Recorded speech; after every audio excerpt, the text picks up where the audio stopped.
So this is the second part which we are continuing of the spleen, starting with the venous drainage of the spleen. So in this venous drainage of spleen, what we have to remember, the main venous drainage are occurring over here. So we have to remember what all the venous drainage are occurring. So this one is the splenic vein. Now this particular is the inferior mesenteric vein. This all are the veins which I am mentioning over here is actually about the spleen draining its all the parts. So you have to remember this all vein. And when you have the pancreatic vein, this you can see the small branches coming out from the splenic vein. So these are known as the pancreatic vein.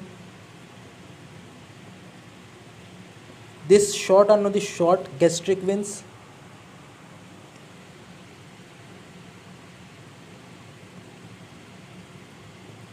Now the most important is the portal vein, actually, which is the final position of draining. So in quickly, if we see the venous drainage, if we will see in quick way, so we can remember the main points as like the short gastric veins is there, and we have the left gastro epiploic vein also is present. Sorry, I have not mentioned over here. Left gastro epiploic vein.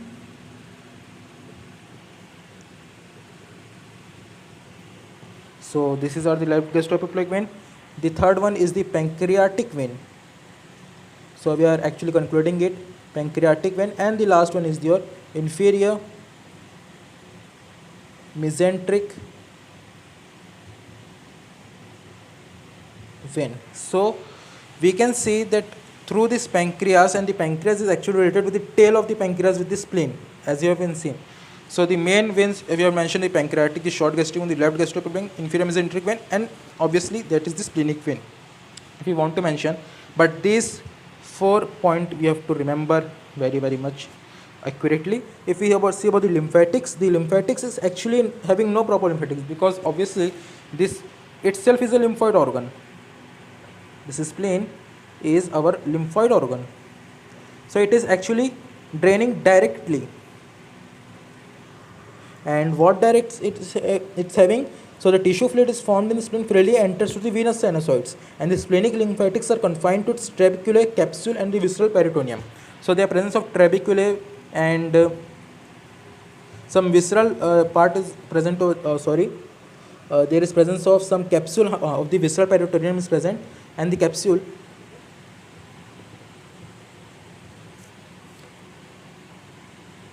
So through there it is actually directing. Now done with the lymphatic drainage. Now moving on to that is the nerve supply. So nerve supply, just remember this point, celiac plexus.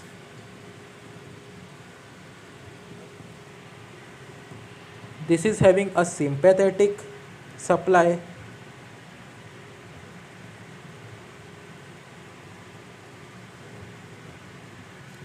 now this sympathetic supply is giving a vasomotor supply. So what is occurring? This supply the blood vessels and the smooth muscle fiber present in the trabecula or the capsule of the spleen. So through this you can remember the nerve supply. Now moving on to the segments of the spleen. Now one thing you have to remember, that the spleen is divided segmentally by your splenic artery. So what is happening? That if you see the transverse section seeing over there, so this is actually the hilum through where it is entering the splenic artery. Now it is divided into the superior and the inferior splenic arteries thereafter. These branches usually do not estomose with each other, and so each branch supplying the different territory. The superior is supplied by the superior segment, the inferior supplied by the inferior supplied by the inferior segment. So inferior segment is supplying by the inferior segmental or the inferior splenic artery. Because of that, what is happening? There is occurring a presence of avascular plane over here. So you have to remember this avascular plane is nothing but the non-vascular part which has been not supplied, and actually the diversification of the splenic of the superior segment and the inferior segment. Now through this we have done with this point. and the knowledge of the segment is very much important to preserve the splenic tissue. If suppose it is occurring over here, some tumor is formed or some injury has occurred or something, blockage is over here, so we can actually resecting this only part and we are actually preserving this part. So this segmental knowledge you have to know very much well. Now moving on to the development of the spleen.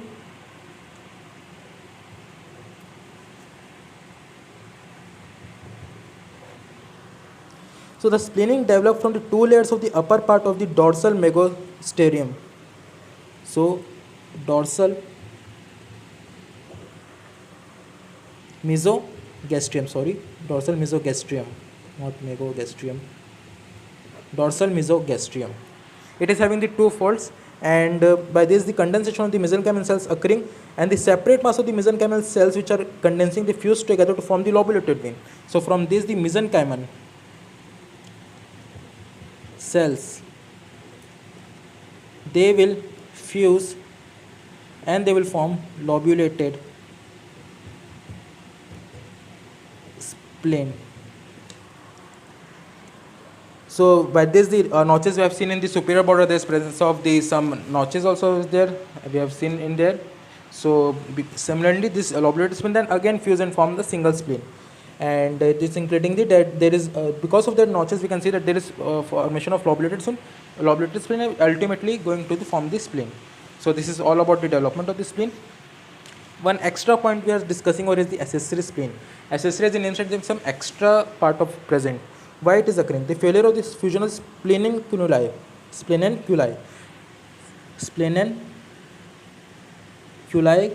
तो इनके अगर कोई failure मतलब स्प्लेनेंकुला है क्या actually, वो जो लॉब्यूलेटेड जो फॉर्म्स बनते थे अपने पास, जो पर्टिकुलर फॉर्मेशन होते थे जब भी अपन जो डॉर्सल में मेसोगैस्ट्रियम थे उसके जो लॉब्यूलेशंस थे उनसे जो अपन को बनते थे उनको बोलते हैं स्प्लेनेंकुलाई. तो अगर इनमें किसी भी तरह का फेलियर होगा तो हमको कुछ एक्स्ट्रा मिलेंगे जिनको बोलते हैं accessory spleen. Because of that what is actually occurring, so we can say these are usually found in derivatives of the dorsal mesogastrium, and it can be found in the gastro splenic ligament,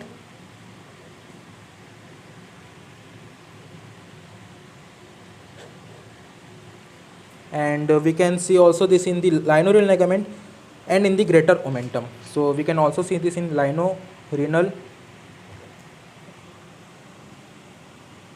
ligament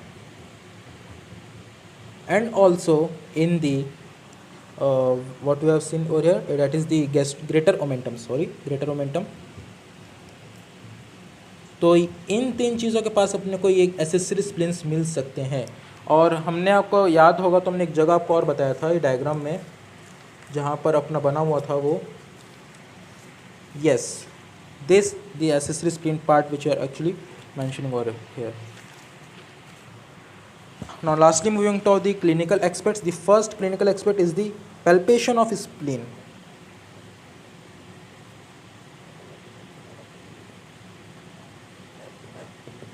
Now what you have to remember, the spleen is not normally palpated. Okay, so हम normally इसको palpate तो नहीं कर सकते, means there or they can see something like percussion we can observe, and that is also observed when it is been enlarged.